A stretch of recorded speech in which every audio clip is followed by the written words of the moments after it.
Welcome to the Life Success and Legacy podcast. We're glad you're here, and we hope you enjoy the episode.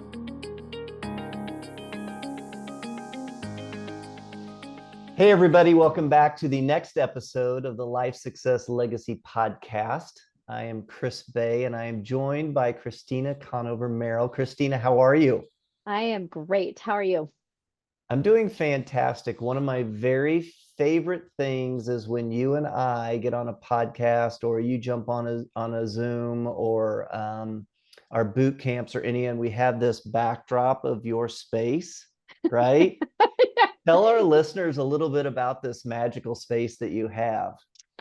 So this is my office space. Obviously, this is a four-season room, patio room on the back of my house, and I moved my office down here about 10 years ago, and I rearranged it to make it a little bit more functionable. And my husband told me, face the wall so that your listeners and everybody can see the backdrop. And I'm like, here I am. And there is not a person that doesn't comment on it. Yes.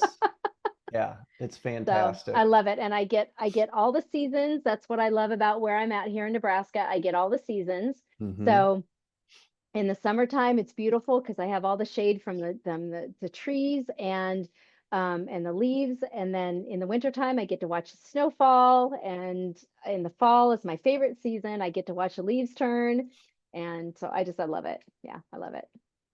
So where in Nebraska are you for our listeners? I am in Bellevue. I am just south of Omaha. Okay.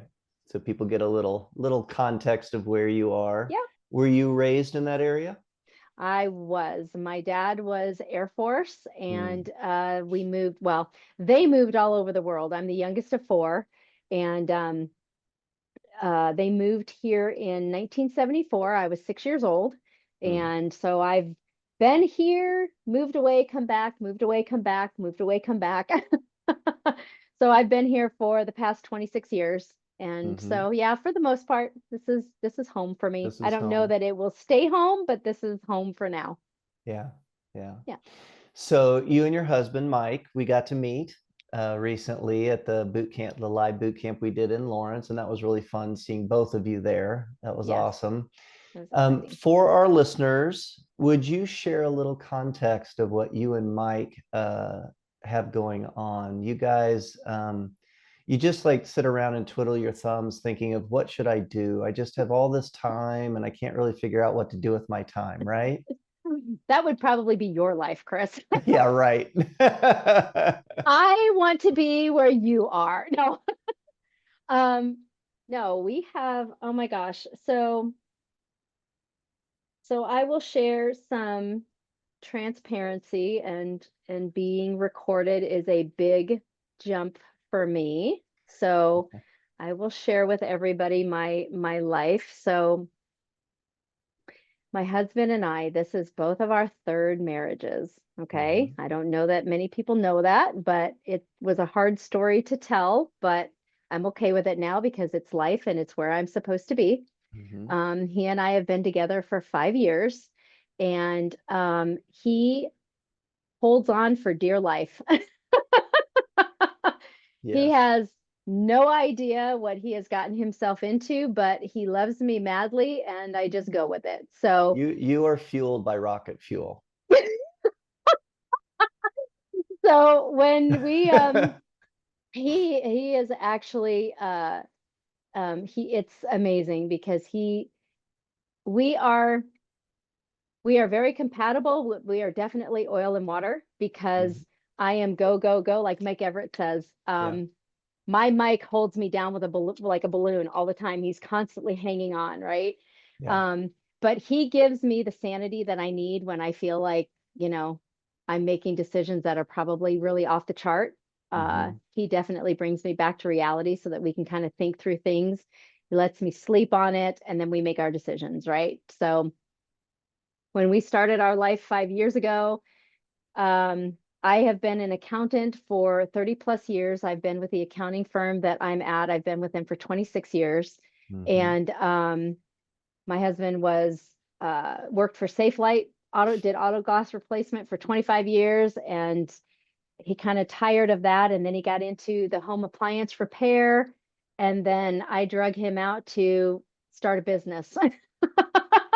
And I said, I've always wanted to start a business. I don't want a ceiling on what I can do and what I can make. And being in the accounting world, I do the books and see financials of many, many, many people, and I know I can do it, right? And so we made the decision to purchase a franchise. So we purchased Care Patrol about 3 years into our journey of our life. And it's a senior placement service. So we help seniors we help families transition their seniors into assisted living, independent living, memory care, all of the things. And I lived that life with my parents. So took care of my dad with him being a veteran. I took care of him for about 15 years. And then we lost him during COVID in 2020. And then I now care for my mom, who's in assisted living. And so I know all the ins and outs of all of that. So we work that journey together now. And then a year ago, we decided to buy a moving business in San Antonio. So he travels there every month. He comes home for a week and he's down there for 3 weeks out of the month. So never thought that we would have a long distance marriage, but we do, and it works. So we make that happen. And then in the interim of all of that, I started about a year and a half, almost 2 years ago, I started a bookkeeping accounting business. So I bring on clients in just all over, in all the different networking communities that I'm in. Plus we have a real estate business that we run. So we rent out mom's house, and so we deal with that. Plus I do some private money lending. I do the snowball. I do IBC.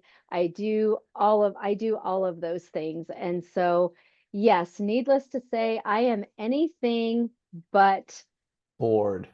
Yes. Yes. Good choice of words. Yes. Not yes. bored. Yep. Yeah. But like we talked about, right? I don't know what fuels which side of the house. I don't know. I don't know if all my work fuels my energy and my drive and my capacity, or if it's all of that has put into place everything that I'm doing. So, but I love it all. I just love IBC. I love the snowball. I love the networks. I love being able to work with everybody and the people that come to me that allow me to be privileged enough to help with their books, help coach them with bookkeeping and accounting, do their tax prep. I love all of that. Just like you love what you do. I love it. So yeah. So for our listeners, share how you even learned about IBC and life success and legacy, because you're a little bit of a unicorn being in the accounting world. Most traditionally trained financial people, whether that's accountants or financial planners, they hear about IBC and it's like, no. I have no interest in that at all. That's just life insurance stuff, right? Right. So you're a little bit of a unicorn. And when it comes to that, tell our listeners your journey of how did you even learn about IBC and what struck you about it? So, again, as my husband and I were on our journey to kind of make our life our own, one of the things that I wanted to venture into that I had always wanted to do, because some of the largest clients that we have in our firm are professional real estate, they're commercial real estate, right? And I love that. And so I thought, I want to get into real estate, right? Changed my mind on that now, but that's what I wanted to do, right? So I got into a women's real estate group. And again, I don't ever look back on my life and think I shouldn't have, because everything that I have done in my life and all of the choices that I have made brought me to where I am today, and I wouldn't change a thing, would not change a thing. And so I got into this women's real estate group and got connected with some fantastic women and met a gal in the group who got connected with Mike Everett. And obviously we all teach each other and what we learn and what we know, and hey, you should look into this and all the things.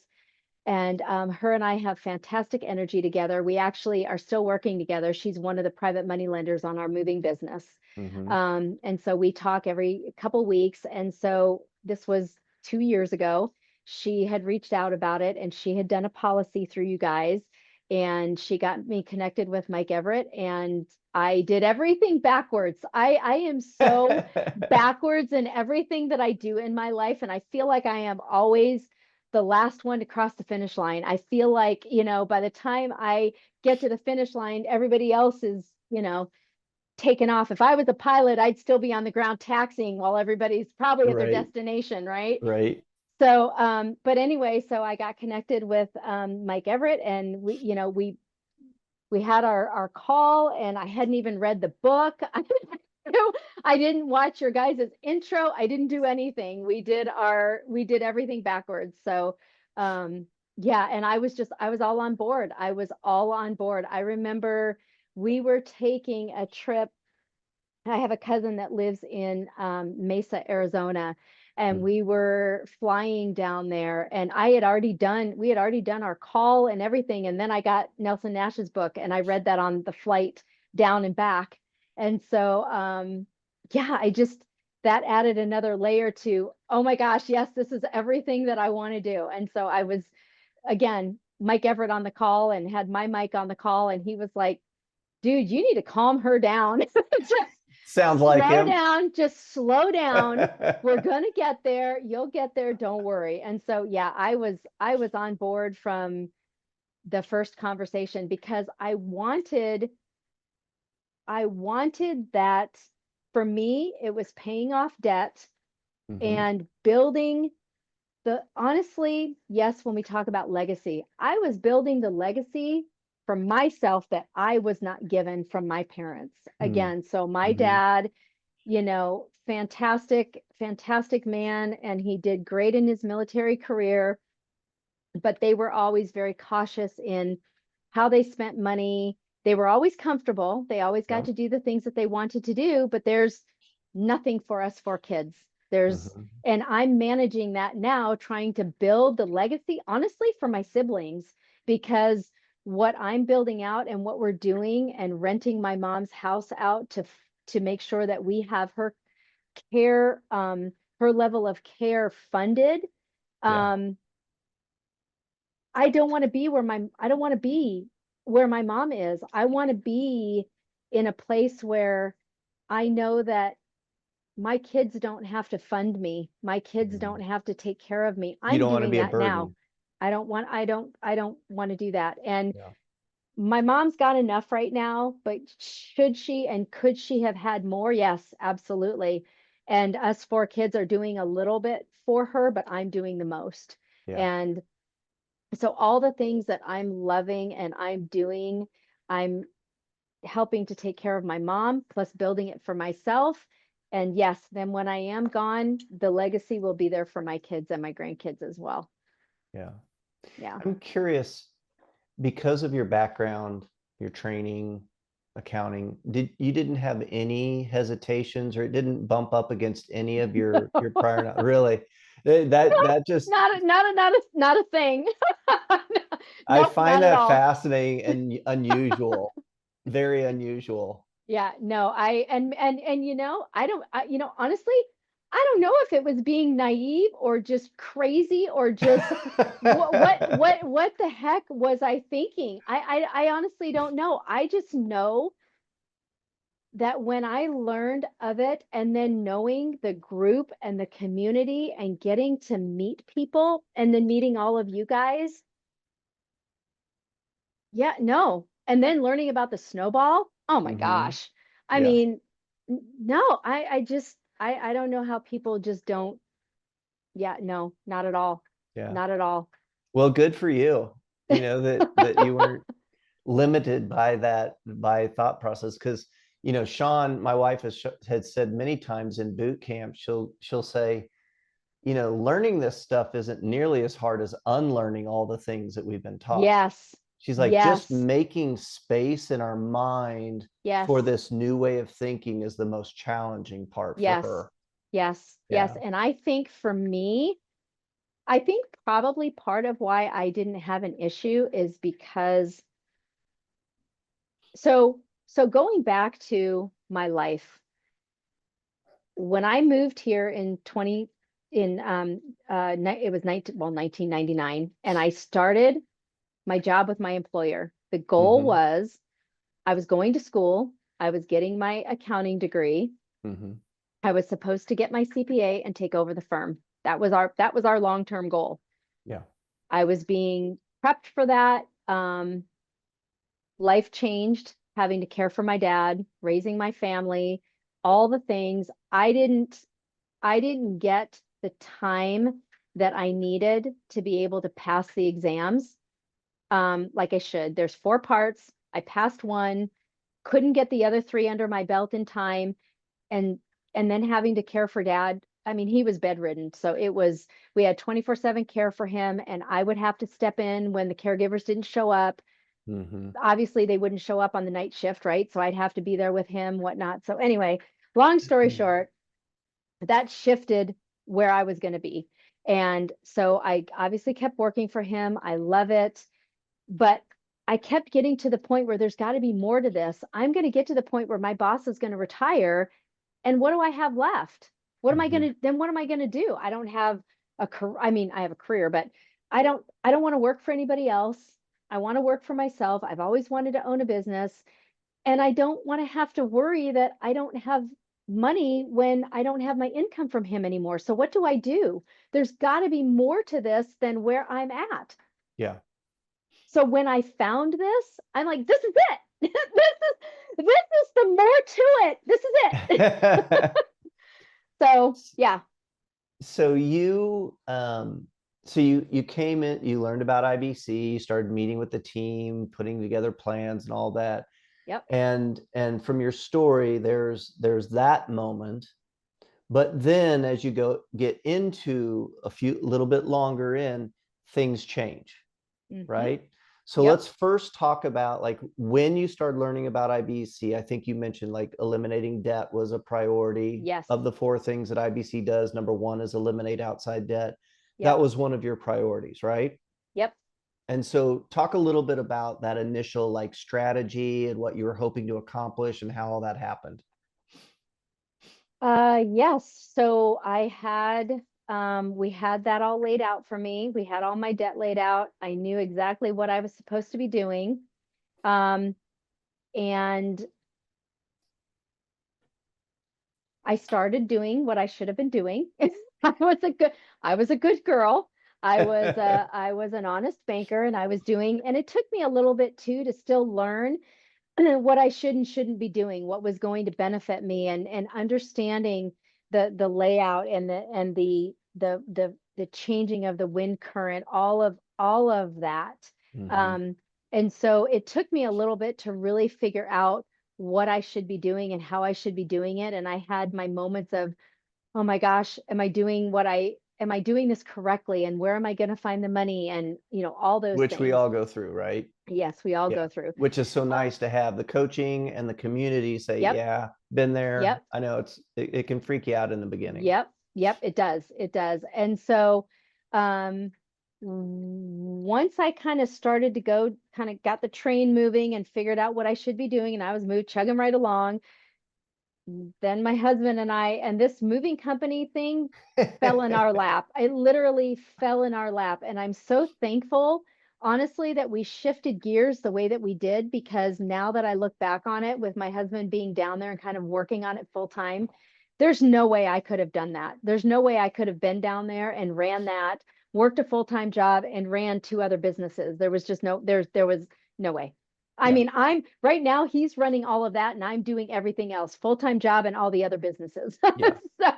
So the gears shifted now. So our plan that we were working on doing and working to pay down debt, our debt is now grown because we've bought these businesses. And so we've shifted the monies from where we were supposed to allocate them to paying down debt to now funding the business.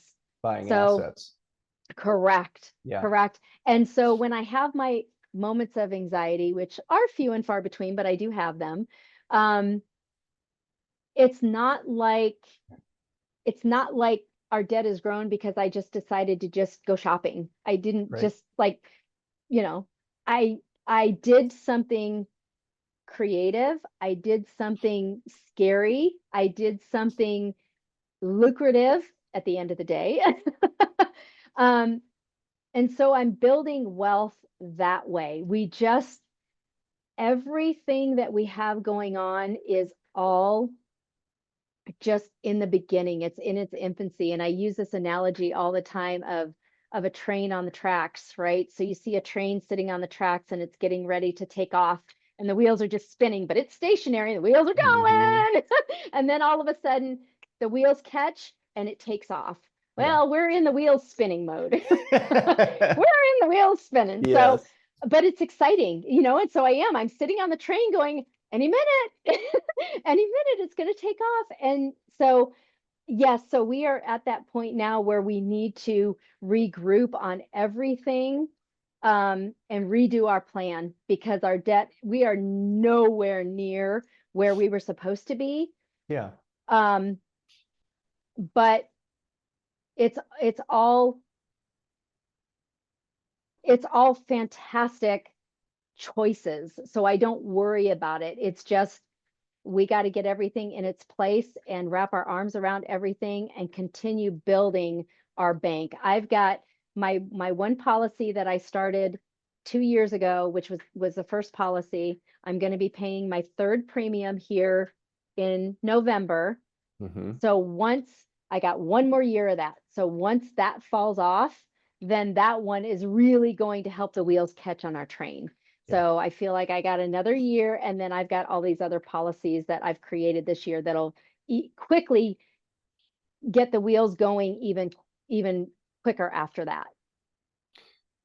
Well, and as I listen to you and I hear you talking about, okay, so we have debt that we're addressing. Oh, by the way, we bought some businesses. And oh yeah, we have our income snowball going. So we're doing investments for passive income for the future. You're accomplishing a lot. And you only started your first policy. You're getting ready to pay your third premium. Yep. So 2 years ago. Yes. There aren't very many people who have taken on all of those kinds of things early in their infancy of IBC, right?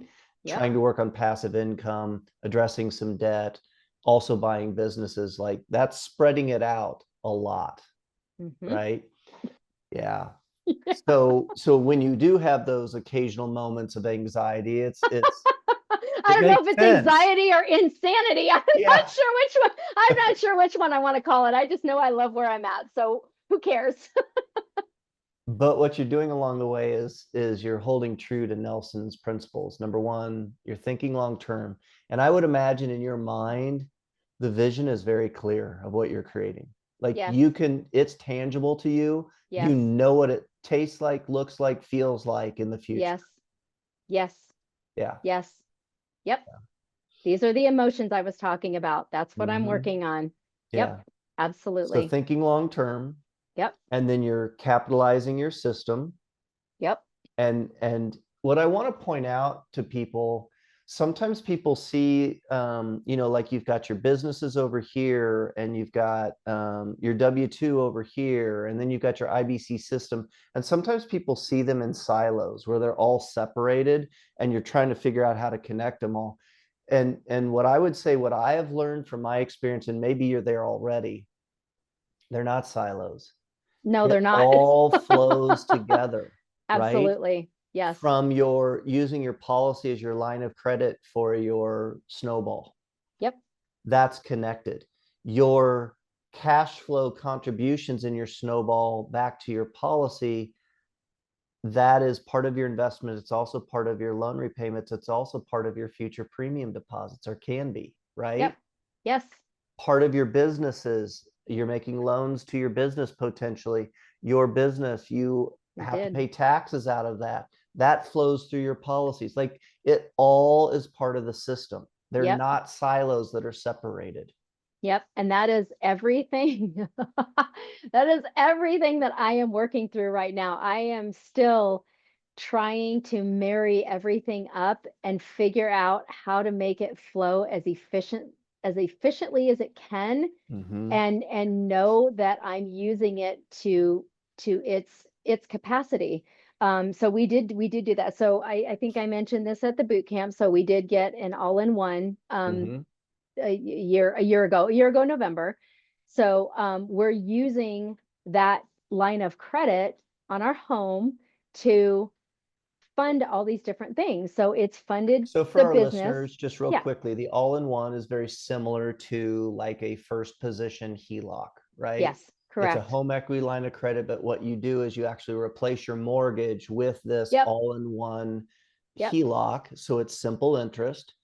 Yep. And it's almost like a checking account attached to your IBC system. It right? is. Yeah. Yes. Mm-hmm. So Yep. just for our listeners who may Yep. not be familiar with that. Yep, absolutely. So the velocity of money, right? So Yeah. you watch all of that, and that's really the way that it is. So all of our income goes into that, and all of our expenses, to the extent that they can, come out of that. And so it's just that ebb and flow of the money through that line of credit, which ultimately at times reduces that principal. And then, you have your average calculation of your interest on that, and then the money just pays from the line of credit. So what we ended up doing was, very early on in the moving business, we're working to grow it. That's part of our vision. And so we had to buy another moving truck. And so I used our AIO to fund that, and we have the business paying that back. And so, I have amortized that out. I have a monthly So payment. you have loan documents for our business owners who maybe have never done this before. Yep. The process is, when you loan to yourself, you don't have to document any of that stuff. Right. But when you make a loan, a personal loan from yourself, your system of policies, to a business, and then the business is making payments, you need to document those loans. You That's need to have a correct. payment schedule and all that. That's Otherwise, the CPA is going to get irritated with you, right? That's exactly right. And yes, I know that. Yes, absolutely. Yes. Signed documentation. That's what we always ask for. Signed documentation to prove that it's been taken care of. So so I have a monthly payment that comes out of the business and pays us back, just like we would if we had gotten a loan from the bank for the truck. Yeah. So we do the same thing. And then, with the ability of all our different sets of income, our snowball, our my husband is paid out of our moving business, my income, our real estate income, all of the different things flow through that AIO and then flow back into our IBC policies, because I use that leverage to fund our premiums and then take the loan back out of there, and it pays down our AIO, and then it all flows. And so that's why I have managed, and I love this. I'm proud of myself, because I have managed to fund all of my IBC policies with all of those different types of moving parts, and not having to touch any of my retirement funds. So, it is a lot. And unless your brain can kind of handle the movement and understand the movement, it's Do you a lot. do your own taxes? Yes. Yeah. Yep. Yeah, I have. Yes. Can you imagine anybody else figuring out that tangled web of loose No, coat hangers? no, but that is one thing. And that's another reason why I started my bookkeeping and accounting business, because I've been doing that for years with my clients. I can do that. I can do that, and I am good at that, and I love being able to help, because, right, if everybody could do taxes and accounting, everybody would be in that field, right? Everybody would be doing that. So you have everybody in their level of expertise that you can go to and get answers. And so, no, I can't. My books are not as bad as some clients that I take on, but that's because mine are not in the best order, because I put me last. I take care of all Mhm. my clients first, Yeah. and I go to the bottom of the barrel. I'm all honesty. I'm working on my taxes now. I mean, I'm trying to put everything together so that I can have them filed by the 15th of October. So Yeah. yeah, Yeah. yeah, There. You mentioned not touching your retirement. You were saying, I'm proud because I've been able to fund my premium deposits and have that money flowing through. Is that retirement with with your current W-2 position? yep, yep, So typically people don't have access to those retirement funds, right? right, right. As long as they're working for the company. But if I understand correctly, you would have access to yours if you wanted to. There would be Yes, penalties, there would be yes, taxes, but you have access to it. yes. So the structure that mine is, so mine is a simple IRA done through the firm that I work for. Mhm. Um, I have been funding it for 10 or 15 years. When I started the IBC, I quit funding all these different things. So I have this pot of money sitting there. Because I have been with my employer for more than 2 years, part of the guidelines for that is I have access to those funds. Mhm. So, but yes, if I wanted to take them out, I would pay the 10% penalty and pay the taxes on it. And then I could, like your story, I could kind of do with it what I wanted to do with it. So I know this is a safe conversation because we've talked about Yes. it. Yes. What I'd love to do for our listeners is this is real time, like this decision making process, right? Mm-hmm. Yeah. You have access to retirement money. You have some debt that you could potentially turn the wind current on, Mm-hmm. right? Yep. And turn that Yep. debt internal. Yep. If you were to access some of that retirement money, but you're hesitant to do that. Mm-hmm. And what I'd love for you to do is just kind of, if you're willing to, just be vulnerable with our listeners and say, okay, here's what I've thought about. Here's my hesitations. Here's what keeps me from doing that. That whole thought Yeah. process for you. Where are you Yeah. with that process? So I have no problem telling people my age. I'm going to be 58 here in a month. Um, And that's 15 important because, because at 59 and a half, you can yeah. take out from your retirement plans without penalty.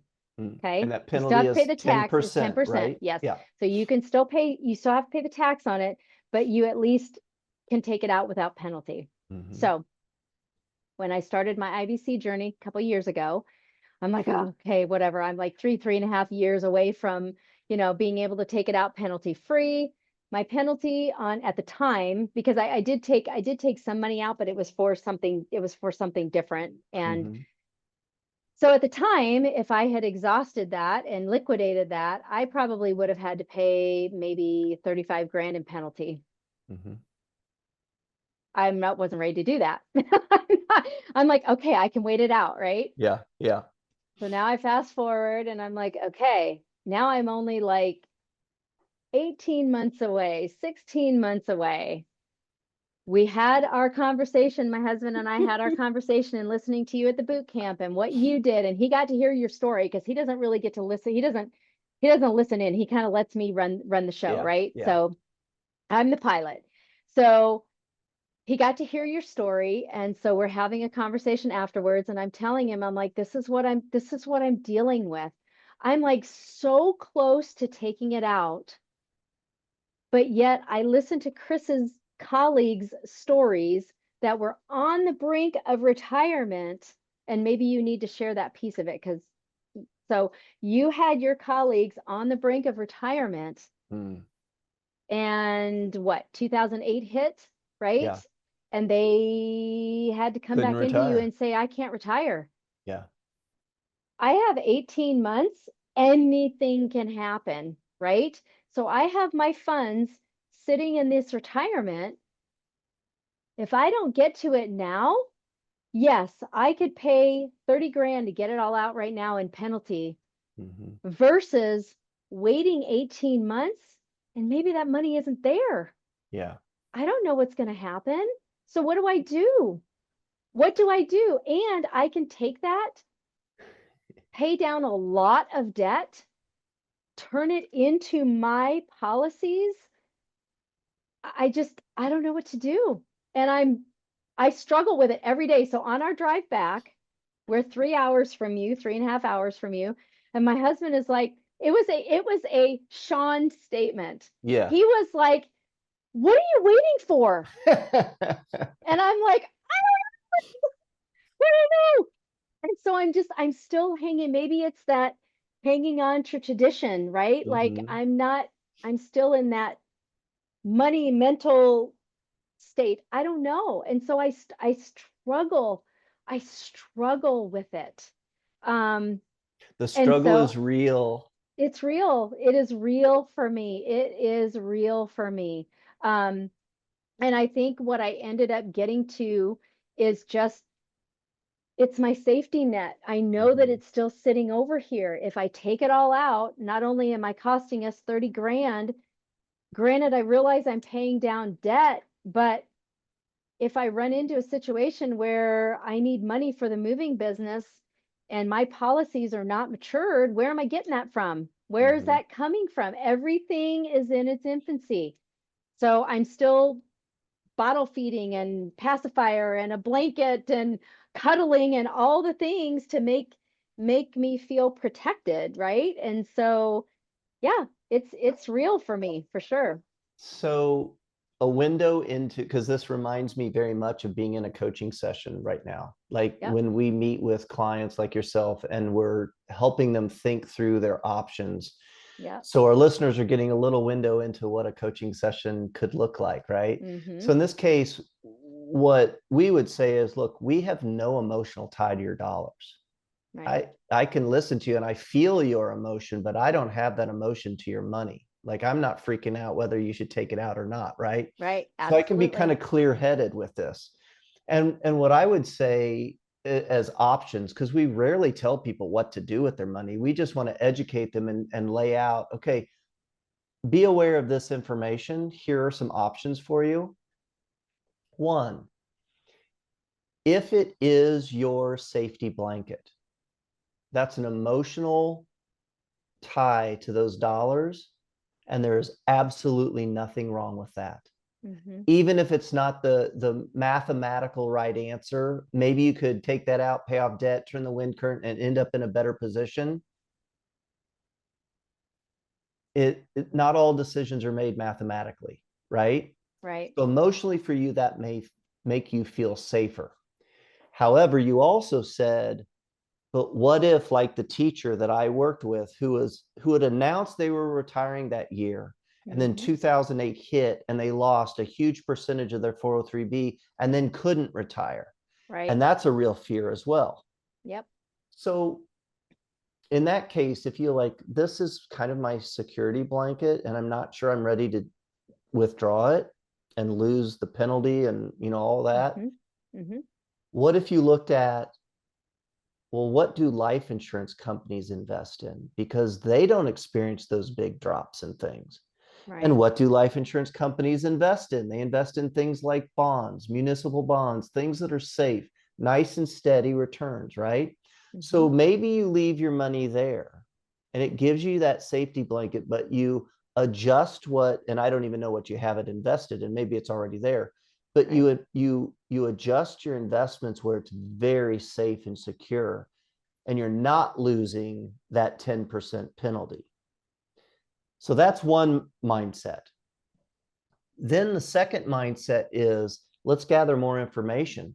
We have software that you can submit your financial information to, and our team will put together and show you the flow of money month by month and show you, is it worth you liquidating, paying the penalty, turning the wind current, and how quickly could you recover your taxes and your penalties? If we do that for you, then it becomes a non-emotional decision. It's just purely numbers and black and white. Right. Right. Right. And then you have all of that information available to you, so you and Mike can decide what's best for you. Yep. So, yep. So for our listeners, that's exactly what a coaching session looks like. right? It's Yep. like, okay, here are the options. We don't care what you do. Yeah. But we're just here to support you to create the life that you want. Yeah, exactly. Yeah. Yep, exactly. So, and then I want to ask you, checking our time here as we get close to wrapping this up. I want to hear what you think about retirement, kind of your thoughts. We talked about this a little bit already, but like as you mature, into your third and fourth quarter of life, right? Right. And I'm in the same position. Like, what do you imagine? What are the things that excite you about when we talked earlier, like you have a very clear vision of what the future looks like, right? Yep. Yep. Paint a picture of what that looks like for you. What are the things that give you excitement, that give you that sense of fulfillment, the things that you really look forward to? So you and I, so for the listeners, right, you and I do chat on a regular basis. And so we have various conversations about things. And one of the things that I love about one of the conversations that we have had is the drawing the line for me, what gives me joy to work on, and what feels like stress, negativity, job, things that are just like weighing me down, right? Yeah. So the craziness that I have going on in my life, I'm doing for a purpose. People look at me and think, I don't know how you do it, and you are just insane. But there is a purpose. And I had 2 years ago, I had a 5-year goal. So I have 3 more years. And I love my W-2 job. I love it. I love him. I love working for him.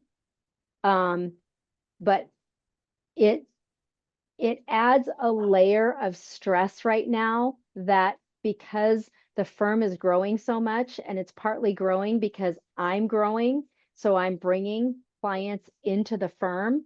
So I want to shift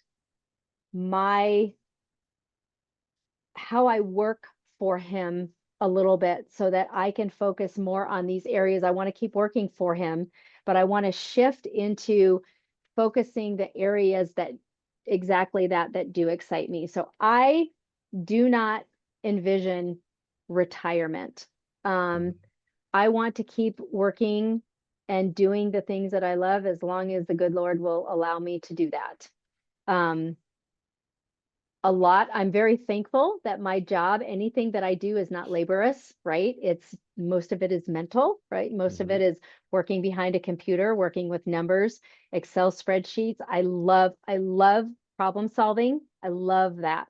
So I love a client coming to me and saying, hey, I need to figure this out in QuickBooks, or I need to figure this out with my taxes, or, I need to do something that they don't have time to work on, but I can dig in and figure it out. And then it excites me and it makes them happy, and they get what they need. And I figured something out for the next person, right? Because that's usually what happens. So I am hoping that I love the snowball. I have not been able to, so I've been snowballing for same thing, right after I started IBC. So probably about a year and a half. And I just have not had time to really dive into the Excels and playing with all of the calculations and looking at where are all of my investments? How are they working for me? I mean, I'm like literally funding the snowball, making sure my money comes in and paying it back. Yeah. And it becomes a hobby for some people. And tracking these things and yes, projecting out, it becomes a hobby. That is where I want to live. I want to do those kinds of things. I want to be able to, so you made the comment that moving money for people is important to them, literally watching the money move, right? I don't need to literally move it, but I want to watch the bank accounts grow. I want to watch the debt pay down. I want to look at taking those profits and building it into something else and bolting on all the different things that are going to all be growing. So when I look at all the things that I'm doing, I don't want to be working my tushy off over here and making profits to fund the losses I have over here. Yeah. I want to bring them all up so they're all profitable. And so we're in a little bit of that right now where one of our businesses is struggling. And so a couple of our other businesses are funding that, but I want to be able to work in all of these different places and be able to really bring them along that I can't devote my attention to right now. So that's where I see my now probably 3 to 5 year plan, because when I made my plan a couple of years ago, we didn't have the moving business. So I kind of pushed that out a little bit as well. So yeah, it is very, very much a clear vision. I want to be able to step away from work, whatever that might be, the businesses, whatever, and take a vacation. I want to be able to spend time with my family and not have to stress over, I have to keep working and staying on top of things because we have to pay for this or pay for that or whatever. I really want my life to shift in a fashion that I'm just not crazy busy all the time, and I can step away when I need to and not feel guilty that I haven't answered a client or I haven't responded, because I'm very big on that. I'm very big on being responsive to my clients and making sure that I give them what they need. And so it's very difficult for me to step away and take a vacation. My husband and I on that trip for the meetup, that was a conversation we had on the way back, was I want to take a vacation and just get away from everything. And our goal is to try to do that next year. And he looked at me and he said to me, where do you want to go? And I'm like, I want to go somewhere. I want to go somewhere beachy, right? I want to go somewhere somebody where takes I can care of you. Yes, I want to relax and I want to be on the beach and I want the warm sun and I want all that stuff. And he was like, that's fine. And I want that too, but you need to understand your laptop is not coming with you. And he was like, if you touch your phone or any of that, we're coming home. Yeah. And I'm like, oh boy, okay, I'm going to have to rethink when we do this. But, so that's what I want my years to look like, because, it's difficult too, because I'm still taking care of my mom, even though she's in assisted living. Yes. I still manage her care. I'm her power of attorney. I still do all her grocery shopping. I take her to doctor's appointments, to her hair appointments, to pedicures. I do all for her. And so, and she's not the greatest at, I do this to myself, but there's a little bit of feeling guilty when I do step away because I'm not there for her. So I do some of that to myself, but she's also very good at making me feel guilty. So, I've always been there for my mom and dad. And that's really, honestly, in life, that's probably my primary goal right now, is taking care of my mom. And you'll probably never regret that. No, I will not. I just had that conversation with my sister-in-law. I said, we were having that conversation about, because I'm in 100% control of everything of my mom's. And she made the comment to me, making sure that I'm tracking everything. And I said, I honestly don't really care. My brothers know what I do for my mom. They know what I did for my dad. And at the end of the day, I'm the one that can sleep at night, because I know what I've done, and I would do it again in a heartbeat. I wouldn't change anything that I've ever done for my parents. So yeah, I'm not worried about it. And not only that, but I don't even know that my brother knows this. So if he watched the podcast, he would know that now. But one of my IBC policies, life insurance policies, is my mom's trust is the beneficiary. So if something happened to me, that's going to her care. Yep. Your story, thank you for sharing that. Your vision for the future and what you're working towards. You're building that foundation. As I was listening to you, I was reminded of Rich Dad, Poor Dad. Yes. And the cash flow quadrant. I'm a visual framework person. Like, I love frameworks. And I remember in reading Rich Dad, Poor Dad and the cash flow quadrant, and I was like, that is such a brilliant way to explain it. And I feel like I'm watching you go through the cash flow quadrant from being a W-2 person to being a business owner who actually then just simply owns a job, right? Yes, Yes.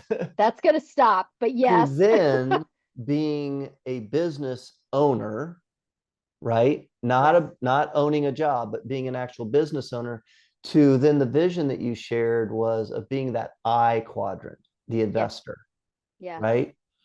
And I could see as you were talking through your whole vision, I was like, oh, Christina's going through the and I haven't thought of the cash flow quadrant in probably a year. But as you were talking, I was like, Yay, me. It just popped in my head. I was like, she's doing that. She's gone from W-2 to owning a job to being a business owner. And now what she's wanting is to be the I, the investor. Yeah. Where you get to sit back and you own businesses, but you're not in the business. Yes. And you're doing your snowball. Yes. Yeah. And you freed That's up it. some time so that you can do the things that you can invest in society in the ways that you know you're gifted. Yes, absolutely. 100%. Yeah. And one of those ways is your grandkids, Mm-hmm. right? Yep. And if I remember correctly, you have started policies on grandkids. Yes, actually, they were just approved. I have to sign the paperwork and fund them. Yes. Mm-hmm. Yes. Yeah. So how This many week. I grandkids? have 2, 9 Okay. and 8. And what is your vision for these policies that you've started for them and what you're hoping to accomplish?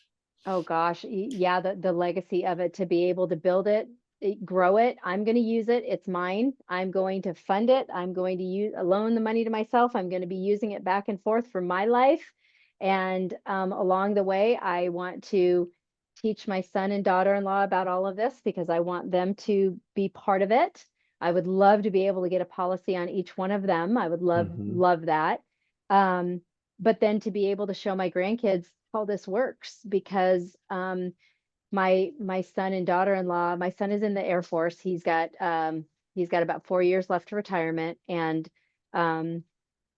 not really any fault of their own, but they're in a stressful situation with they have a rental property and they're trying to sell it. He just got orders back. They're in South Carolina. He got orders to Korea, and now they need to sell the rental. They need to sell their home that they're in, and they're in a very tough financial situation. And I want to teach them and the grandkids how to do it differently. Yeah. Yeah. So, don't we wish our parents could have yep, had that information to share with us as well? yep, Yeah. yep, exactly. Well, Exactly. you're going to make a difference for those grandbabies. Yep, that's Yeah. the plan. That is the plan. So, and with my policies and me growing my policies that I have, so my goal this year, I had gotten that first one, and my strategic goal with talking about my retirement plan was I wanted to get a policy that I would fund. I wanted 3 new policies this year. So I had 4 at the end of the year, and I would fund each one of them every quarter. And then I would leave that sit until I could get to my IRA funds without penalty. Okay. Yeah. So Yeah. I would just do that for whatever. And then I would just stop and say, okay, this is where I'm at. But knowing that wherever I'm at in that stage, I want to be able to get as many policies as I can get on myself to max me out. Because then at the end, when I'm gone, right, they're going to get part of that. I mean, my husband's going to get what he's going to get, but my kids are going to get a lot of that. And hopefully we will have policies on them as well. So they will have my life insurance proceeds that will be able to feed back into their policies and the grandkids. So that's my goal too, is some of the new policies I'm going to get on myself are going straight to the grandkids. I'm skipping my children. So Yeah. they're going to have plenty. They're going to have plenty. So I'm not worried about it.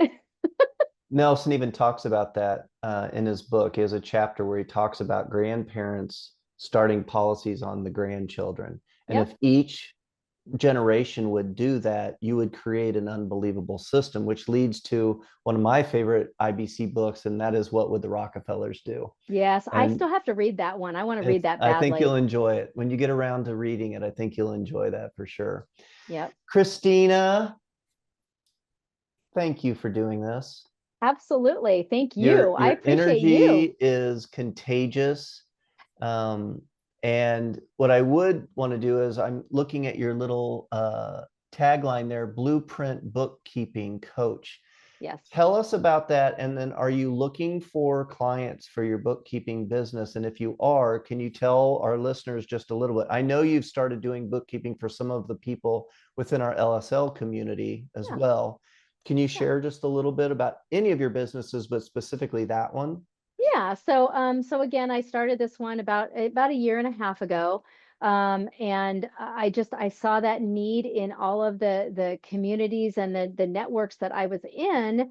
As everybody gets fed, you can do all these amazing things, and forgetting IBC, but this is in the real estate world and whatnot. You can go out and knock on doors, you can do all these things, you can make all this money in real estate, and people don't have any idea what they're getting into when they get into real estate, and they get these entities formed for them, and they have no idea what they're doing. They don't know that tax returns have to be filed for them.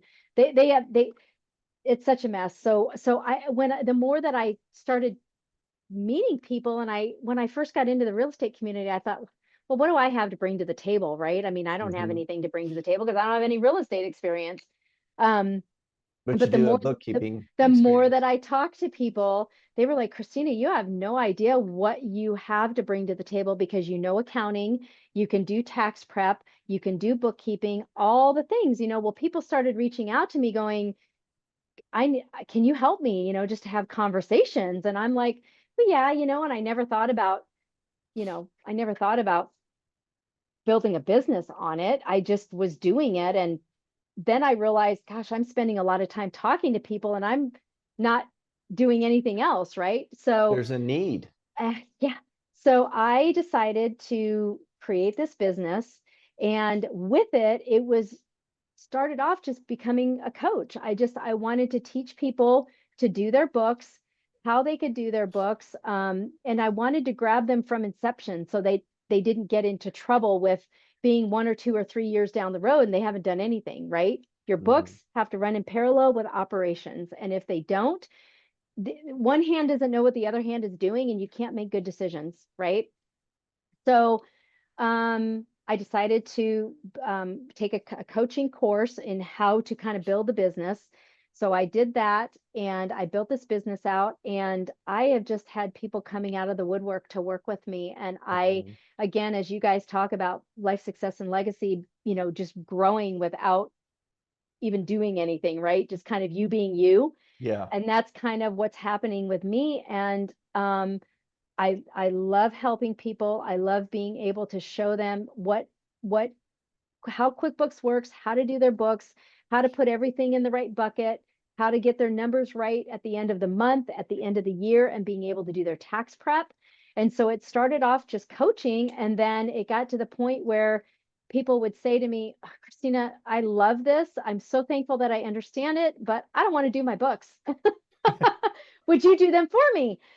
And so I built off that arm of the business. So now not only do I do the coaching, I do the books as well. And so I just developed it into I'll do whatever you want me to do. You tell me how you want to do it and what I can teach you and show you and how I can be there to support you, just like you guys do. Yeah. I'm there to support you, and I'm here however in whatever capacity and education that you need me. And so yes, and so it's been absolutely amazing. And then with that, I can bring them under my wing of the firm and do their tax return also.